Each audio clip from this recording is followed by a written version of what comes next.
At a young age for me, music always seemed to touch me. You know, you'd see a movie on TV and sad music would play in the background and I'd cry, and I didn't understand why at first until I got older. And then I started playing things by ear on the piano. And my grandparents thought it would be a good idea to buy me a piano. And so I, you know, started to play a little piano, and my parents thought, well, we need to get you lessons. And then I got in lessons, and I immediately got attached. I couldn't get enough. I mean, I drove my parents crazy. I was that kid always playing on the piano.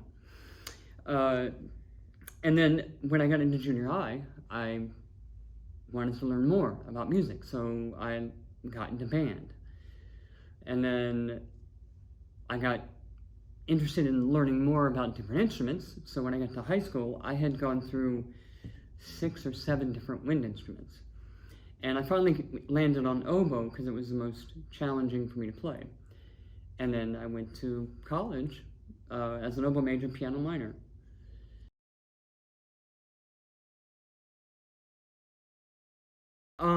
Okay, so when I got into college, like I said, I was an oboe major, and I thought I was going to be an oboist in a big symphony. So what ended up happening is whenever I was finished with college, I never owned my own oboe. I always used the school's horn. So when I left, I never played another note on the oboe. So I was depressed about that. One day I was looking in the paper, and I saw an ad for the Atlanta Symphony Chorus. So I'm like, I have to have music in my life somehow. So I went and auditioned, and this was when Robert Shaw was still alive. So I went and auditioned, and it went so well I got asked to be in their chamber chorus. So again, under Robert Shaw, so that was a lot of amazing musical knowledge. On Monday nights, they would have a chance for you to come and sing in front of their peers and be critiqued by somebody of knowledge. And I went and I sang, and the pianist for that happened to be the chorus master for the Atlanta Opera. He heard me sing, asked if I would want to sing an opera. I said sure, got in it, loved it. 3 years later, I'll never forget, we were rehearsing and warming up to do a performance of Norma. And we were downstairs full in costume, and Walter was playing, and we were all singing, and in the middle of playing, I saw him go, and I was like, oh no, I must have sung something wrong. Afterwards he called me and said, John, I want to see you after rehearsal. So I went and saw him. He's like, that's the first time I've ever heard you above the other tenors. Would you be interested in being in my studio? And of course, I said yes, because his studio was hard to get into. Got in with him. 3 years after that, he trained me so well that I won the Metropolitan National Council auditions for the state of Georgia. So after that, I moved to New York to pursue a singing career. I sung all over the world. My church job was Trinity Wall Street. I was just about to open a week into Don Pasquale, and I had just been hired by Bronx Opera to do it. So my opera career in New York was just starting to bloom. And then cancer struck.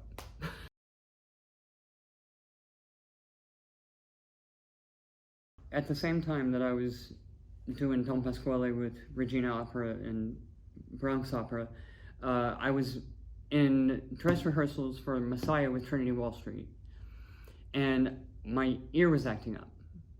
It was as if, you know, if you put your finger on your ear and you hear yourself amplified in your head, that's what was happening without me putting my finger.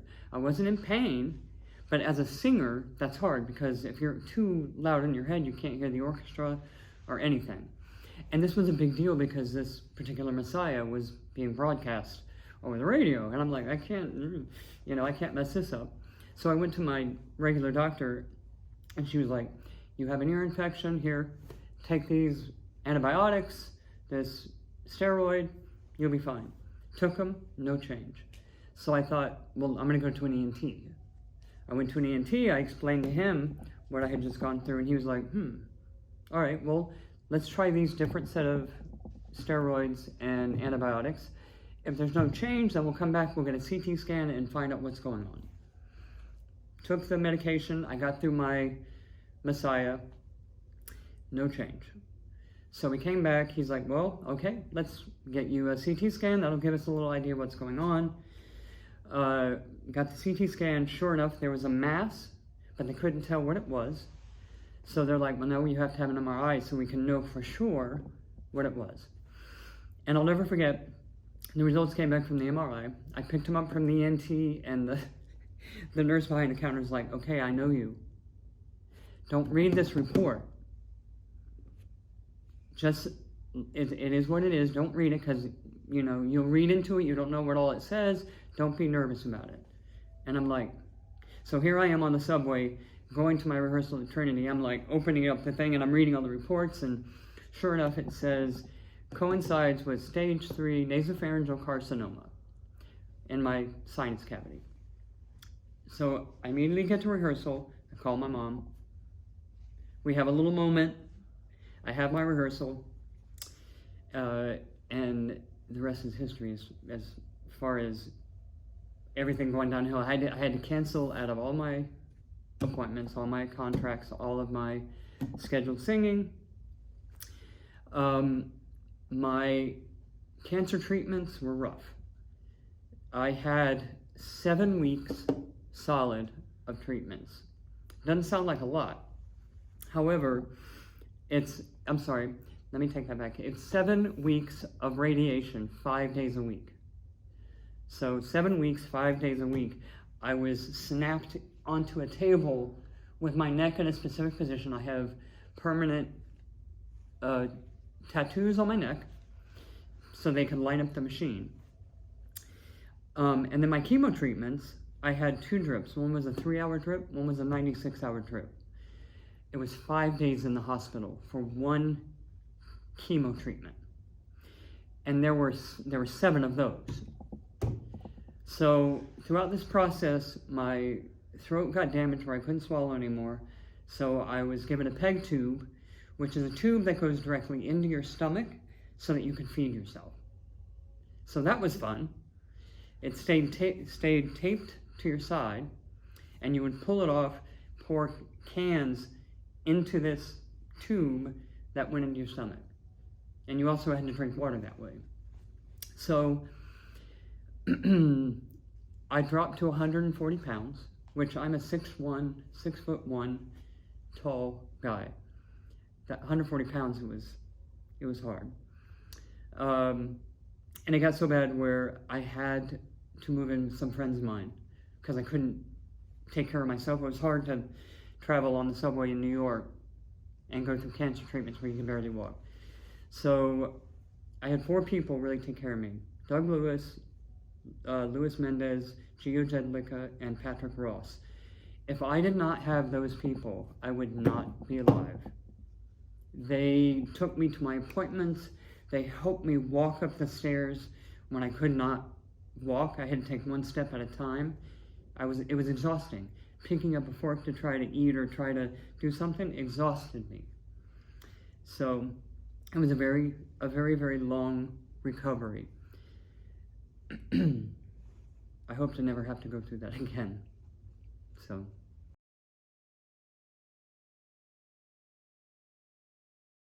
I'm actually kind of glad that I went through it because it totally changed me as a person.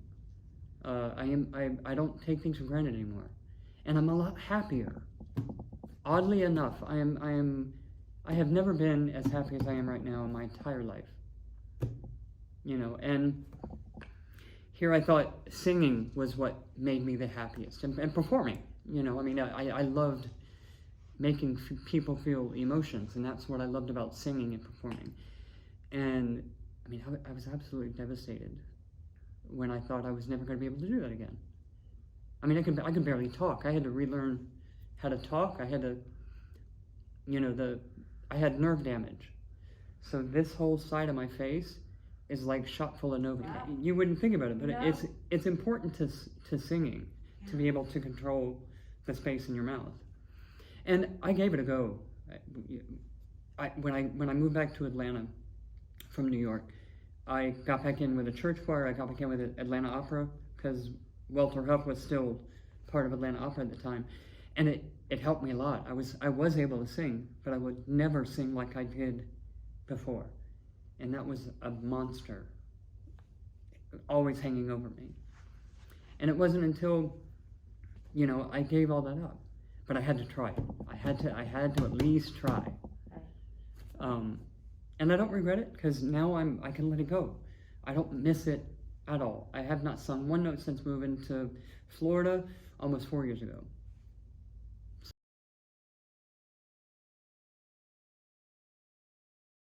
Alan and I met in Atlanta many years ago. We both sang in the same church choir, and we both sang for Atlanta Opera. So we were friends and colleagues. We never in a million years would I thought that we would be working together in the capacity that we are, because neither one of us were in where we are now. Like, he was not even remotely writing librettos or plays or anything, and I certainly was not a composer. I arranged a lot of music for choral groups, but I never really composed for just me. So I love that Alan and I have circled back around to this new budding friendship and working relationship that really works well for both of us.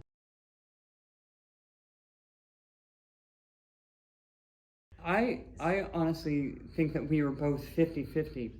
I cannot write words, which therefore means I cannot write music without words. Symphonies and that kind of stuff, that's a totally different thing, because you're actually kind of producing words with music, or thoughts or ideas.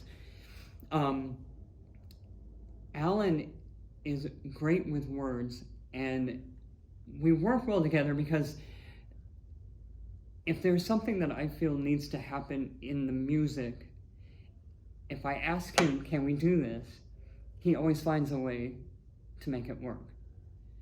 And it's not a lot. It's usually, for a little bit with Ivan is so, the actual story is so negative. It's the entire way through, and no one wants to sit through a show of that. So I asked Alan, I'm like, Alan, we need to write some backstory, because we need to make these characters, one, likable, and more approachable for the audience. And, right, we need to write something like how they met, how they got married, how they fell in love, because at some point they had to have some feelings for each other. And he was like, sure, and then wrote a really sweet backstory that I'm like, oh, I totally can write music for that. So we're really great for each other in that sense.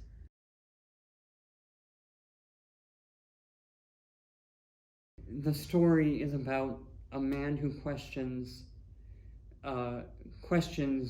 why he led his life the way he did a little too late. Like, what society has put out there, he's like had the perfect job, the perfect wife, the perfect family, but he wasn't happy. And he feels, I think partly in a way that, he shouldn't be getting this disease because he's done everything he's supposed to do.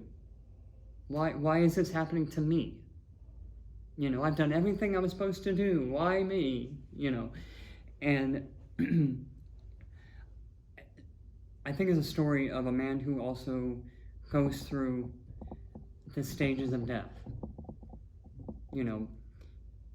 It's the anger and the isolation and the denial and the, depression, and then finally accepting at the very end.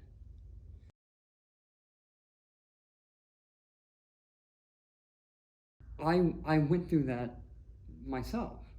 You know, when you start dealing with your own mortality, it's a roller coaster.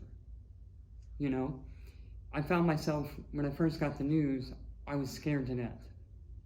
You know, and then I'm like, nope, you're gonna take each step at a time. You can't worry about spilled milk until it happens.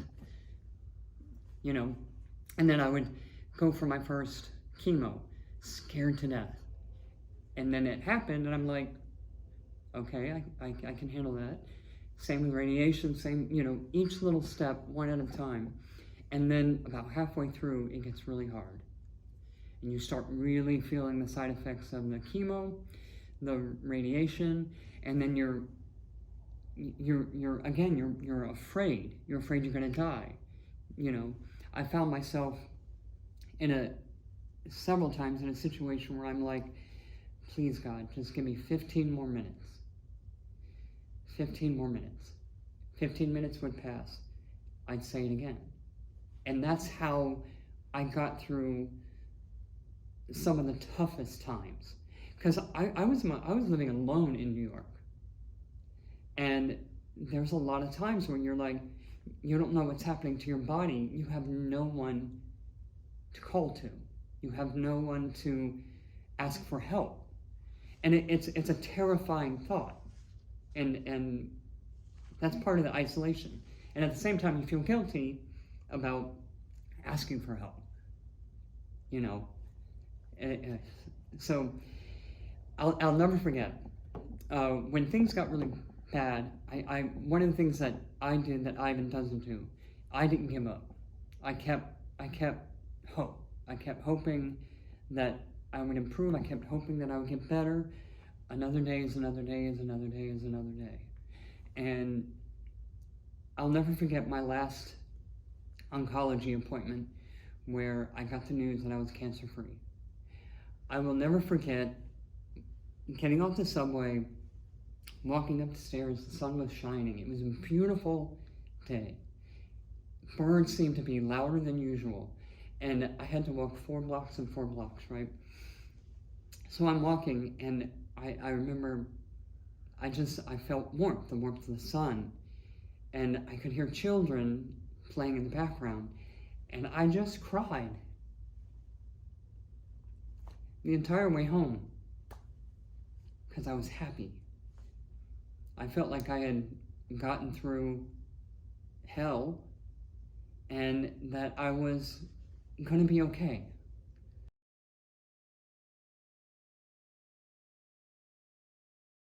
The story is so negative, and I had to ask Alan. We had to change stuff, and he very graciously, you know, redid the story. And it was really funny. We were talking earlier today, and he's like, I went back and I reread the original, and he's like, I didn't realize I changed as much as I did. The main story is still there, but in order to make it where people will want to listen, we had to make some changes with it a bit.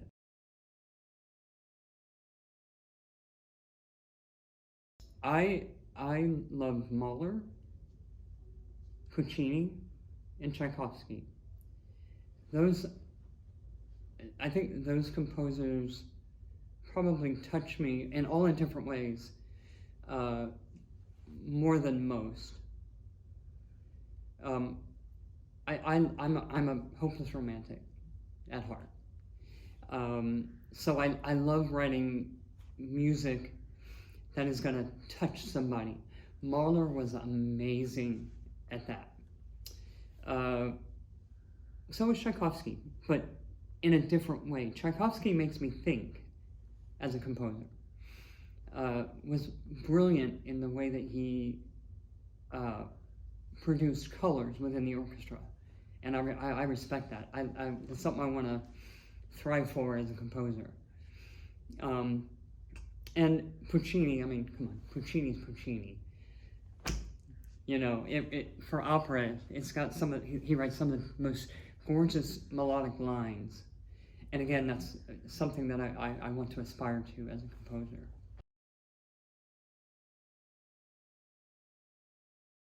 we finished another opera already. I don't know what was up. We were working on a youth opera called The Nightingale, which is based on Hans Christian Andersen's story. And I got finished with the first scene, and then I kept running into a wall, compositional-wise. And I'm like, all of this negative was going on, the COVID was going on, the presidency stuff was going on, and I found it very difficult to create music for a youth opera that has to be fun and bubbly and light. And Alan was like, well, you know, would you be interested in trying something else? And I'm like, sure. And he's like, well, I have this play that's won all this stuff but hasn't been produced yet. You know, I think it would be a great opera. And he sent me the play, and for me, the way that I know that something's going to work is when I read, if I hear music in my head.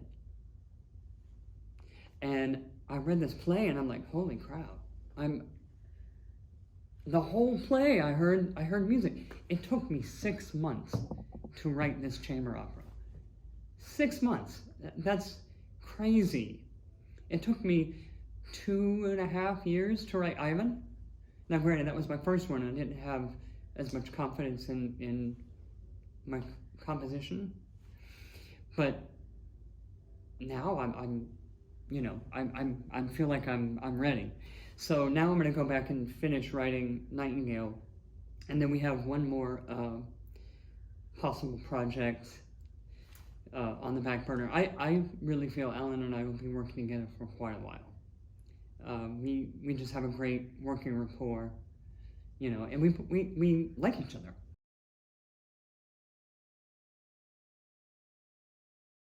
Honestly, I hope that people will relate to Ivan's struggle in the sense of taking away not to waste your life. So many people are so stuck in that pattern of doing what they feel they're supposed to do instead of doing what they really want to do. And it took me going through cancer to really realize that. And I just want people to leave thinking, you know, not about death, but just thinking about where they are in their life and if they're doing what really makes them happy. Because I think that's so important.